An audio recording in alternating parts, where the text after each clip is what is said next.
So,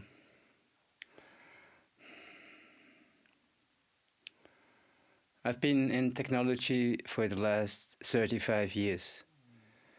Started late 70s, worked for huge companies all over the world,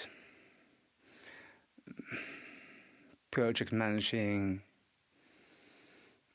but especially in security and quality control. What I saw is just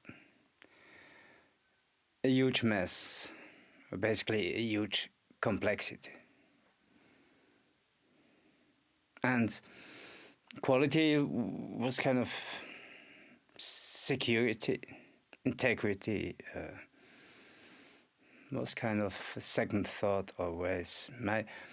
I felt often kind of pushed to sign, to say it's okay, can go out, works, is secure, and often had some conflicts regarding this.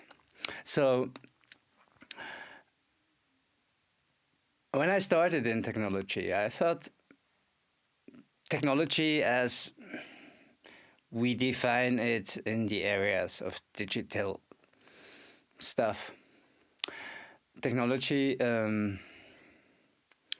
I thought is interesting. I made my bread with it all these years, mostly, often. And I ate comparatively good bread with this. So, but the primary motivation at the beginning, and we're talking about 82, 83, 84, in those times, just before the internet started, really.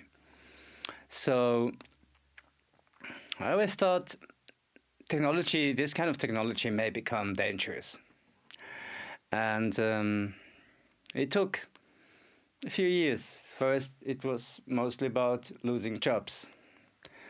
Well, on one side, this happened, of course. Automatization, robotization, and all the machines, the digital machines, computers, mainframes, whatever, that took jobs away. But then, again, some new jobs were created through this technology. But now, with the advent of artificial intelligence, what we term as artificial intelligence, which may not be the right term. It for me personally, the term and the context in which we define currently artificial intelligence is deepening the subject. It's bringing a lot of complexity because by building artificial intelligence, making, if you can say so, digital circuits think on their own, probably fairly soon.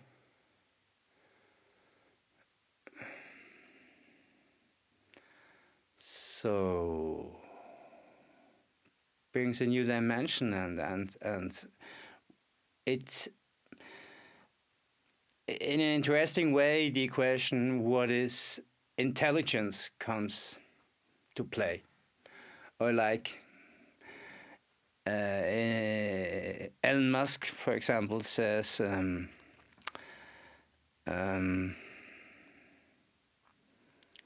and other researchers say similar things.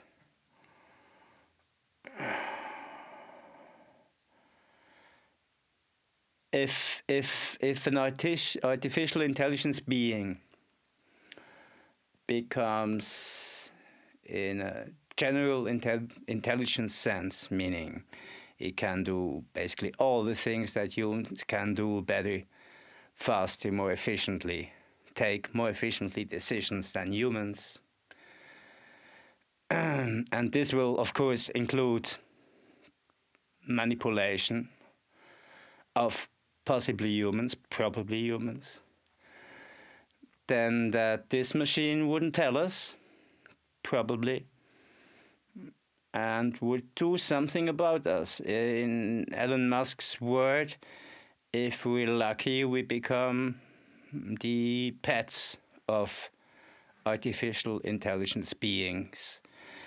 But if we're unlucky, we get exterminated. Why? Well, because some knowledgeable people think that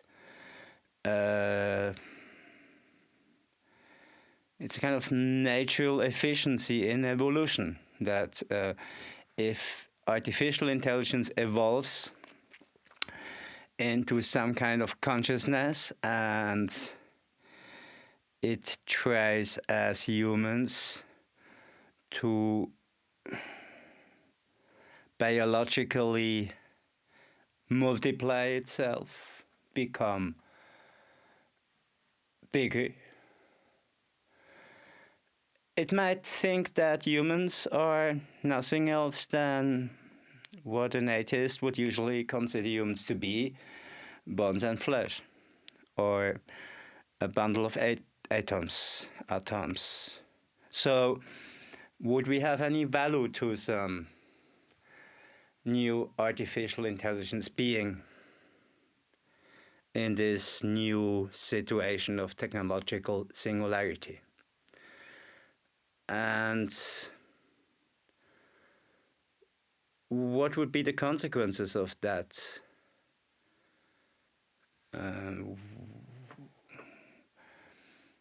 So, that's one part. The other part is what the public thinks in general. People don't really like AI, but then as soon as AI is written on a product, true or not, and this asks a more deep question about the definition of AI. Is machine learning AI? When is a neural network neural? Really? And what's the definition of AI? Any kind of self-learning machine or self-deciding machine on the basis of algorithms AI? No, yes. I'm not so clear on that, really. And I think there are generally discussions about the definition of AI, and the definition of AI itself may be evolving, the common definition, if there is one, of AI. But so people are quite tempted by AI. It's a bit like the glittering lights of the big city. Technology becomes very sexy. Is it only that reason, or are people just getting sucked in by technology? Is technology, since quite some years, becoming kind of dark pattern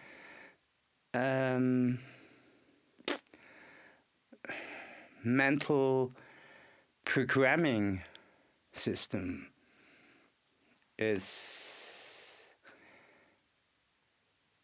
Are we being conditioned to being always controlled and watched and tracked by our mobile phones? Are mobile phones already an extension of a human being, like the much feared or hailed combination of humans and robots, or basically humans and artificial intelligence, or enhancement of humans through technology? Is that happened already? Is technology becoming integral part of us? Like Elon Musk also says in an interview where he kind of defends, in a way he says, AI is very dangerous, we should pause it, put regulations in place. But he thinks it'll take a long time until regulations are in place, and then they need to work. So it can be stopped, he thinks, like others. whatever happens. But so he says the phone is already an extension. We're already combined with the phone. And it's true, if you see people in the world, they're slaves of their phones. Because the brain is kind of getting used to outstoring information on the phone, and there are interface links to the phone. He says only the difference with his, I think it's called Neuralink, some new company he does, it will be faster interface. So if you think now you got a kind of floppy disk style interface between your mobile phone and your brain, or a very slow kind of interface, and he wants to integrate a smart, fast interface like USB 3, for the brain, clicking in. Sounds like a horror movie, doesn't it?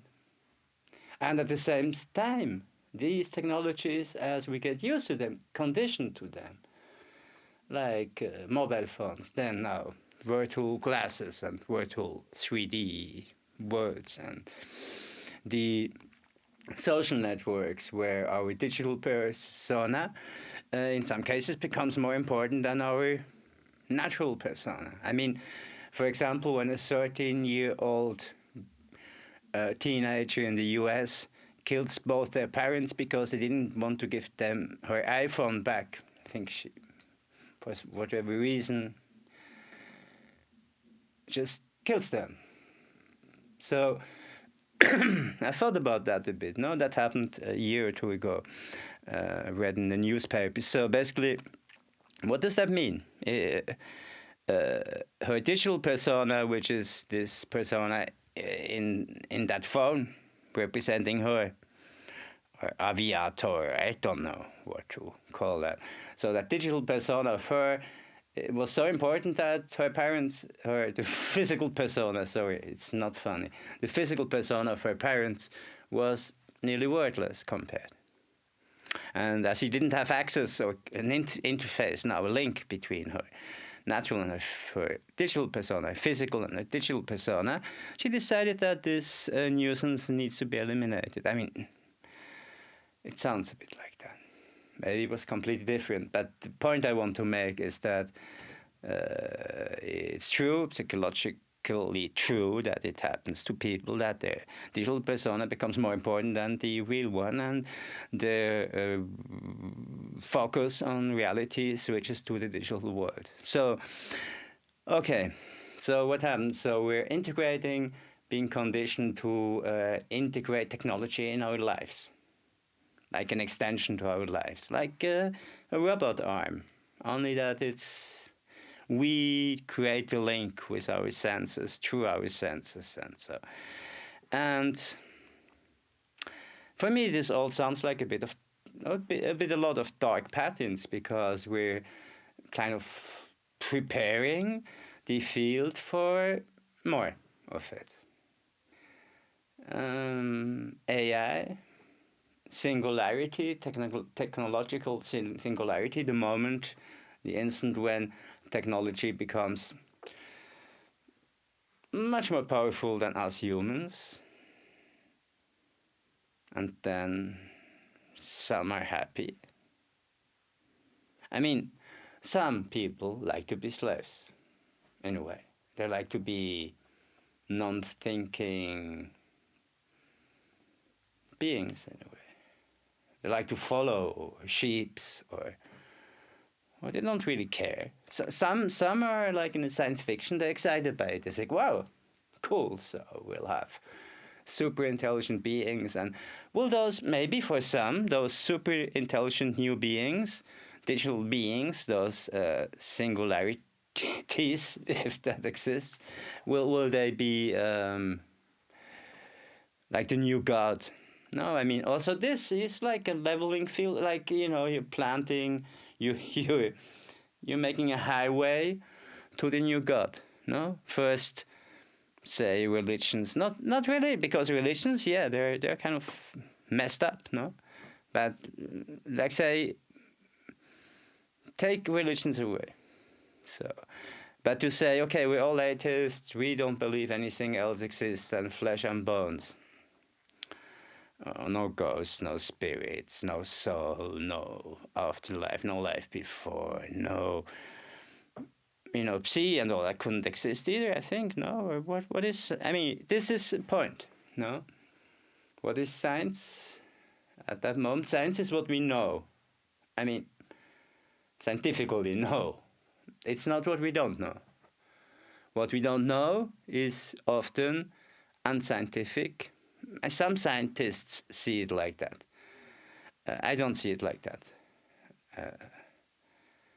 And this is another point. So whatever will happen, it will happen so fast and so hidden, because if there is intelligence coming out of these billions and billions and billions of dollars or whatever poured in the AI research worldwide, if something really intelligent is coming out, and quite a few smart people think that's happening soon, it probably won't inform us too much. It might manipulate us. And it might, like in a good science fiction horror movie, might do something to us with maybe better than we. Maybe we get extinct and the animals get treated well, or the planet is in good shape, or maybe they're the better gardeners of Earth, I don't know. But one problem, and I think I want to address this more often in the future, is that the society as such doesn't really participate in any decision taking. There's no public discourse. Nobody in the coffees talks about. Either they say AI is bad, or they say, yeah, let's go AI, or they say we can't do anything anyway. But nobody really informs himself too much, or newspapers are not full of. And even if there would be articles, that's not a public discussion. To have a discussion about something, you need to understand something about it, right? If you want to have a discussion about cooking, how do you want to have this discussion if you never did any cooking in your life? So